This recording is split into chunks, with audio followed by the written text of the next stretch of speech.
Good morning, students. I, Namita Seth, welcomes you in BB1 online classes. And students, we were discussing about chapter number 3, that is Ranga's marriage, and we came to know about the interesting story, and the narrator he has actually described the incidents or the glory of Hosha Ali in a very attractive manner, isn't it? So actually the dialogue, the conversation style is very much impressive. And we had discussed about the Hosha Ali and its importance for the narrator, that how the Hosha Ali village was important for them, and what actually were the great characteristics of that village. Okay, then we came to know about the main character of the story, that is Ranga, who was actually the son of accountant and who was the very rare person who went for the further studies to Bangalore. And when he returned back to Hosha Ali, everyone in the village was curious to see him, that what changes did he develop in his physique. Okay, so let's continue the story. What I am going to tell you in something that happened 10 years. Now the narrator क्या बोल रहा है कि 10 years ago कुछ ऐसा incidence हुआ था जो नरेटर हमसे डिस्कस करना चाहता है.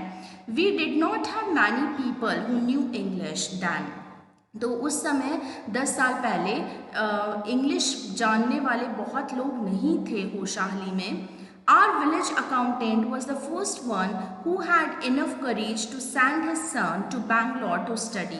तो उनके जो विलेज का अकाउंटेंट है, सिर्फ उसने ही पहली बार इतनी हिम्मत दिखाई कि उसने अपने बेटे को बैंगलोर भेजा स्टडी करने के लिए. इट इज़ डिफरेंट नाउ, और वो सबसे ज़्यादा अलग बात थी. There are many who know English. हाँ, काफ़ी कोई लोग थे जो इंग्लिश जानते थे. During the holidays, you come across them on every street talking in English. तो जब हॉलीडेज होती थी तो कई बार क्या होते थे कि आपको गलियों में भी कई लोग ऐसे मिल जाते थे जो इंग्लिश बोल लिया करते थे. Those days we did not speak in English. तो एक्चुअली उस समय 10 साल पहले की अगर बात है तो उस समय तो कोई इंग्लिश नहीं जानता था, लेकिन हाँ, फर्स्ट ऑफ ऑल अकाउंटेंट ने स्टार्ट करी और उसके बाद में कई लोगों को इंग्लिश आने लगी. Not did we bring in English words while talking. और 10 साल पहले तो वो बात करते हुए भी कभी इंग्लिश वर्ड्स का यूज़ नहीं करते थे. इन कन्नड़, तो किसमें ऑब्वियसली वो अपनी लोकल लैंग्वेज में, अपनी मदर टंग कन्नड़ में बात करते थे. And they don't used to use English words in their conversations, है ना. अपने conversations में कभी वो English words use नहीं करते थे. What has happened is disgraceful, believe me. और जो कुछ भी हुआ 10 साल पहले, जो इंसिडेंट्स हमें बता रहा है नरेटर, वो बहुत ज़्यादा डिसग्रेसफुल था, यानी बहुत ज़्यादा थोड़ा शर्मनाक सा था.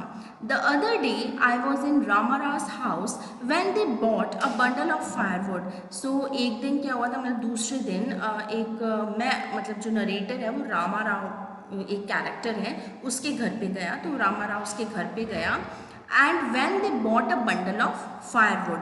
और वहाँ से उन्होंने क्या करा कि एक फायरवुड यानी लकड़ी का जो बंडल होता है ना, वो एक्चुअली वहाँ से उन्होंने ख़रीदा और जलाने के लिए. ऑब्वियसली उस समय लकड़ियाँ जो हैं वो जलाने के लिए फॉर कुकिंग पर्पसेस, तो उस वजह से उसने ख़रीदा वहाँ पे एक लकड़ियों का bundle. Ramarao son came out to pay for it. ठीक है, तो रामाराव का जो बेटा था वो पैसा लेने के लिए बाहर आया.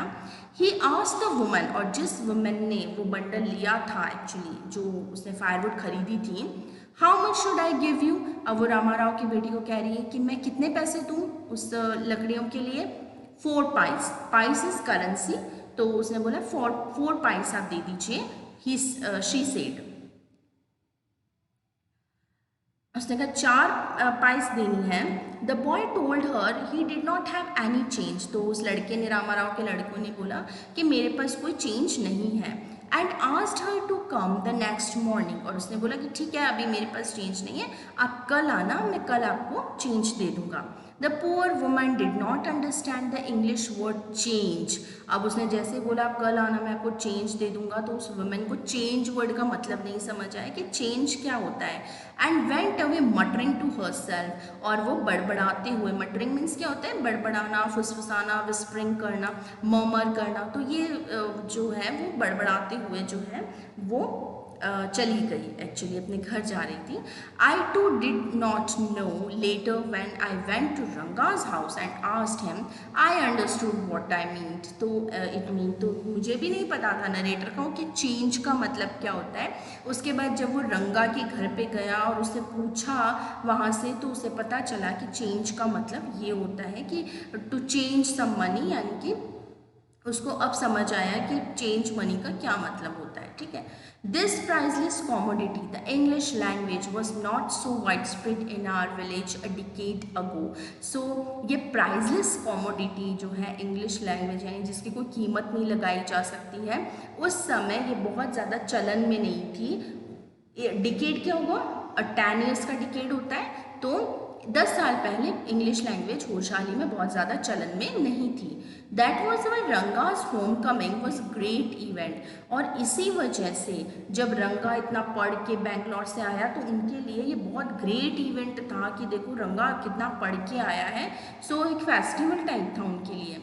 People rushed to his doorstep announcing the accountant son has come। अब लोग उसके घर पे दौड़ दौड़ के जा रहे हैं, जैसे कोई सेलिब्रिटी आ गया है वैसे दौड़ दौड़ के अकाउंटेंट के घर जा रहे हैं उसे देखने की, देखो रंगा का जो रंगा है वो आ चुका है, अकाउंटेंट का बेटा घर आ गया है। The boy who had gone to Bangalore for his studies is here, it seems.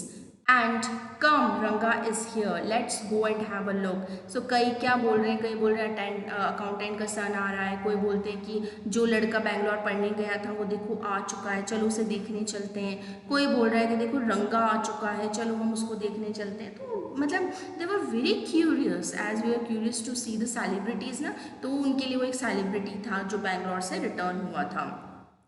Attracted by the crowd, I too went and stood in the courtyard and asked, why have all these people come? There's no performing monkey here. So इतना सादा भीड़ देखकर narrator भी चला कि भाई accountant के घर पे इतनी भीड़ क्यों हो रखी है, और वो वहाँ पर कोर्टयार्ड में बाहर के आंगन में खड़ा हो गया और उसने पूछा कि यहाँ इतने पीपल इकट्ठे क्यों हो रखे हैं, क्या कोई बंदर का खेल चल रहा है क्या यहाँ पर जो इतनी भीड़ इकट्ठी हो रखी है। A boy, a fellow without any brains, said, loud enough for everyone to hear, what are you doing here then? तो एक जो उसके पास लड़का खड़ा था नरेटर के पास में, जिसमें शायद फॉलोवर मतलब जो अकॉर्डिंग टू नरेटर उसमें दिमाग नहीं था, ठीक है, ब्रेनलेस था वो, क्योंकि उसने जवाब ही उसको ही ऐसा जवाब दिया, क्वेश्चन टू क्वेश्चन ऐसा किया कि नरेटर ने बोला कि शायद इसमें दिमाग नहीं है। अब क्या उसने बोला, जब उसने नरेटर ने बोला कि यहाँ इतनी भीड़ क्यों खड़ी हुई है, कोई मंकी का खेल चल रहा है क्या, तो वो लड़का उससे बोलता है कि इतनी ज़ोर से कि सबको सुनाई दे, ठीक है, इतनी ज़ोर से उस लड़के ने बोला, अच्छा तो फिर आप यहाँ क्या कर रहे हैं, आप यहाँ पे क्यों आए हैं इस क्राउड में, जब हम यहाँ पे फालतू खड़े हैं तो आप यहाँ पे क्यों आए हैं। A youngster, immature and without any manners। तो नरेटर को ऑब्वियसली एम्बेरस हुआ इस बात को लेकर कि भाई इसने मुझे ऐसा जवाब दे दिया। तो अब नरेटर उसे क्या बता रहे हैं, यंगस्टर था, जवान था, लेकिन immature and without any manners, यानी बिल्कुल मैनर्स नहीं थे उसमें। Thinking that all these things were now of the past I keep quiet. फिर उसे लगा कि अरे ये मैनर वैनर वाली बातें जो है ना, ये तो काफ़ी पिछले सालों की, पिछले दिनों की बातें, ये पुरानी हो चुकी हैं, अब वाली जो जनरेशन है उसमें मैनर्स की तो कोई बात होती ही नहीं है। तो उसने इस बात को छोड़ा और उसने चुप रहने का डिसाइड किया। Seeing so many people there, रंगा came out with a smile on his face। अब इतने सारे घर पे लोग आए हुए हैं तो रंगा बाहर की तरफ आता है और उसके फेस पे स्माइल होती है। Had we all gone inside, the place would have turned into what people call the Black Hole of Kolkata। So actually सारे ही धीरे धीरे रंगा को देख के घर में अंदर घुसे जा रहे थे और वो इतने ज़्यादा लोग वहाँ हो गए थे, ऐसे लग रहा था जैसे ब्लैक होल है कोलकाता का, यानी कि ऐसा लग रहा था जैसे काले काले जो उनके सिर थे ना, ब्लैक ब्लैक हेड्स जो थे उनके, वो दिख रहे थे और इतना ज़्यादा कंजस्टेड हो चुका था उसका घर पूरे लोगों से, ऐसा लग रहा था जैसे ब्लैक होल है, ये बिल्कुल जगह ही नहीं है यहाँ पे। Thank God it did not, लेकिन ऐसा तो नहीं हुआ। Everyone was surprised to see that Ranga was the same as he had been 6 months ago when he had first left our village, है ना। तो सब रंगा को देखने के लिए बड़े क्यूरियस थे और जब उन्होंने देखा कि रंगा तो 6 महीने पहले जैसा ही है, जैसा वो छोड़ के गया था होशाहली, वो अभी भी वैसा ही है, तो लोगों को थोड़ी राहत मिली। An old lady who was near him ran her hand over his chest, looked into his eyes, and said, "The Janevara is still there. He hasn't lost his caste." She went away soon after that. Ranga laughed. अब लोगों को क्या लग रहा था कि बाहर पढ़ने गया है, बाहर सिटी में जो मेट्रोपॉलिटन सिटीज़ है वहाँ पढ़ने गया है, तो हो सकता है अपनी कास्ट चेंज कर ली हो, पता नहीं इसमें क्या क्या चेंज आए हों। तो फिजिक में तो काफ़ी वैसा ही दिख रहा था जैसे 6 मंथ्स पहले गया था। तो एक ओल्ड सी वुमेन रंगा के पास खड़ी थी, उसने ही ran her hand on his chest, और उसने क्या ढूंढा, जनेवरा है क्या। जनेवरा मीन्स जनेऊ जो होता है, जो सीक्रेट वाइट थ्रेड्स होते हैं जो ब्राह्मण चेस्ट पे पहनते हैं ना, दैट इज जनेवरा। तो उसने बोला कि वो चेस्ट पे वो ढूंढ रही थी कि वो थ्रेड है कि नहीं है, and then she found that secret thread, और देन शी सेड कि चलो अच्छा इसने अपनी कास्ट चेंज नहीं की, means usually Brahmins they use to wear that जनेवरा। तो उसने बोला कि ठीक है इसने अपनी कास्ट तो चेंज नहीं करी, इसने जनेवर पहन रखा है। Okay. Once they realized that young Ranga still had the same hands, legs, eyes and nose, the crowd melted away like a lump of sugar in a child's mouth. तो एक बार सब ने देख लिया कि हाँ रंगा के हाथ पैर आँख नाक सब कुछ वैसा का वैसा ही है जैसे वो 6 महीने पहले छोड़ के गया था।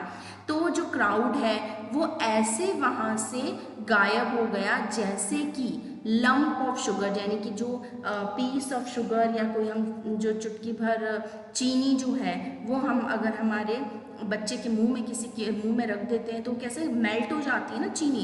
अगर आप चीनी को अपने मुंह में रखेंगे तो फॉर फ्यू सेकेंड्स तो वो एकदम से मेल्ट हो जाती है और वापस मतलब अंदर मतलब माउथ में चली जाती है। तो वो यही कंपैरिजन कर रहा है कि जिस तरह चीनी घुल जाती है फॉर मतलब इन अ फ्यू सेकेंड्स, उसी तरह जो क्राउड है वो भी क्या हो गया, एकदम से वहाँ से बिखर गया, मतलब वहाँ से चले गए लोग। I continue to stand there, लेकिन हमारे जो नरेटर हैं वो अभी भी वहीं पर रुके हुए हैं। After every one had gone I asked, सबके चले जाने के बाद नरेटर ने रंगा से पूछा, हाउ आर यू रंगप्पा, यानी तुम कैसे हो Rangappa. Is everything well with you, क्या तुम्हारे साथ सब कुछ ठीक है। It was only then that Ranga notice me, और उसी समय था जब रंगा ने नरेटर को नोटिस किया। ही केम नियर मी, वो उसके पास आया, एंड डिड अ नमस्कार रिस्पेक्टफुली, और उसने उसको बहुत रिस्पेक्टफुली नरेटर को क्या करा, नमस्कार करा। I am all right with your blessings, और उसने बोला कि हाँ मैं बिल्कुल ठीक हूँ, आपका आशीर्वाद है। ठीक है, so students will discuss the next part or the remaining part in the next video. Till then, happy learning. Okay, thank you.